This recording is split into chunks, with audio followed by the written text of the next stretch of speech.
Hello friend, आज हम सीखेंगे 34 इंच कटोरी ब्लाउज की कटिंग। इसलिए हम ये कटिंग पेपर पर करने वाले हैं। इसलिए हमें 2 फोल्ड में एक पेपर लेना है और उसे आगे की साइड 2 इंच एक्स्ट्रा छोड़ना है और उसे हमें मार्क कर लेना है ताकि हमें समझ में आए यह हमारा एक्स्ट्रा 2 इंच है। उसे मार्क कर लेने के बाद हमें पेपर को एक तो फोल्ड कर सकते हैं जो 2 इंच है, नहीं तो उसे वैसा ही रख सकते हैं। मैं यहाँ फोल्ड कर रही हूँ। अब आप देखेंगे हमारा ऐसा फ्रंट और बैक दोनों ही साइड हमारे कटिंग होके निकल आएंगे। हमारा शोल्डर यहाँ पर रहेगा 5.5 इंच, जहाँ हमें 5.5 इंच पर एक मार्क कर लेना है। और हमारा आर्मोल है वो भी हमें 5.5 इंच ही लेना है। आर्मोल और शोल्डर हमारा सेम ही रहेगा, 5.5 इंच दोनों हमें मार्क कर लेने हैं। मार्क कर लेने के बाद हमें उसे मिला लेना है। हमारा आर्मोल और शोल्डर मिला लेने के बाद हमारे जो चेस्ट का चौथा हिस्सा 34 का चौथा हिस्सा होता है 8 इंच, और 8 इंच प्लस 8 इंच प्लस हमारा रहेगा, एक तो 1.5 इंच मार्जिन रहेगा, नहीं तो 2 इंच मार्जिन, आपको जैसा चाहिए। मैं यहाँ 1.5 इंच ले रही हूँ, हमारा यहाँ 1.5 इंच मार्जिन रहेगा। और उसके बाद हम उसे स्केल की मदद से ज्वाइन कर लेते हैं। ज्वाइन कर लेने के बाद अब हमें आर्मोल को, जहाँ आर्मोल की गोलाई देनी है, यह हमें बैक की गोलाई देंगे हम 1.5 इंच, और हमारी जो फ्रंट साइज है वो हमारी रहेगी 1 इंच।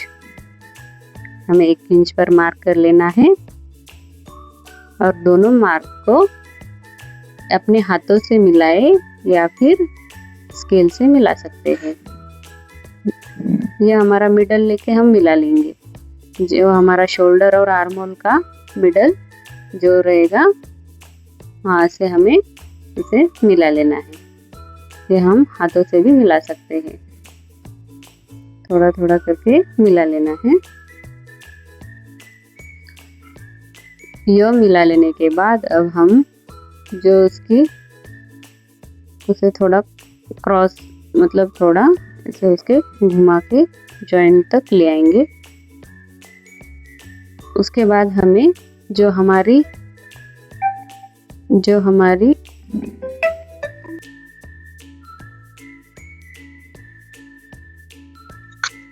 हाइट 14 इंच है, 1 इंच एक्स्ट्रा 15 इंच लेंगे। 15 इंच लेने के बाद हमें गले का नाप डालना है। गला हमारा रहेगा 2.5 इंच, और गले की लंबाई मतलब गले की डीपनेस रहेगी हमारे 6.5 इंच, क्रॉस में जाएगा 6.5 इंच। अपने हिसाब से ये ले सकते हैं आप। इसे मिला लेना है। इस तरह मिला लेने के बाद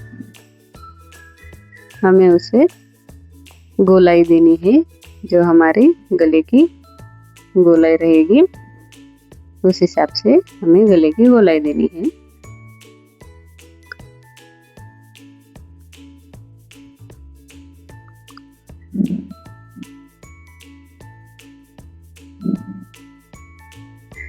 अब हमें पेपर को बाहर निकाल लेना है। जो हमारा 2 इंच फोल्ड किया हुआ था उसे हम बाहर निकालेंगे और उसे थोड़ा प्रेस करेंगे ताकि वो सही से बैठे।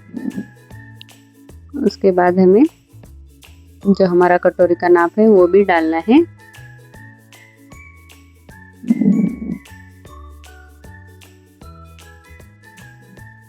टू इंच लेंगे और यहाँ से भी 2 इंच लेंगे। दोनों कमर की साइड और आगे की साइड दोनों साइड से 2 इंच करके मार्क लेंगे और उसे मिला लेंगे। उसे मिला लेने के बाद हमारा जो कमर का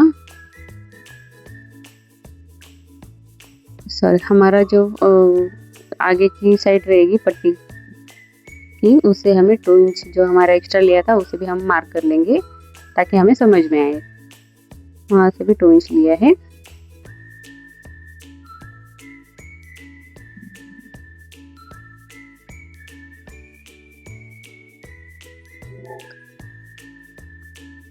अब हमारा जो हमने कमर किया जो नाप है वो हमने लिया नहीं था, तो उससे हम ले लेंगे आधा इंच छोड़ के उसे, ताकि हमें कटोरी कट करते हुए कोई दिक्कत ना हो।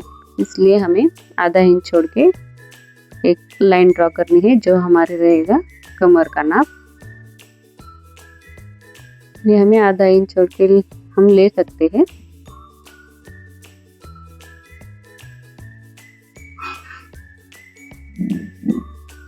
अब हमारा यहाँ से रहेगा अंदर की तरफ 4.5 इंच, 4.5 इंच रहेगा और ऊपर की तरफ रहेगा हमारा 1 इंच, 1 इंच रहेगा ऊपर की तरफ। इस तरह हमारा जो, और यहाँ से भी हमारा 1 इंच रहेगा। जो हमने 2 इंच मार्जिन डाला था उसके ऊपर से हमें 1 इंच लेना है, जो जिधर से बढ़ाया था जो हमने, आप देख सकते हो, और उसे हमें मिला लेना है। इस तरह हमें मिला लेने के बाद हमें नीचे से आधा इंच लेना है, बस आधा इंच नीचे लेना है।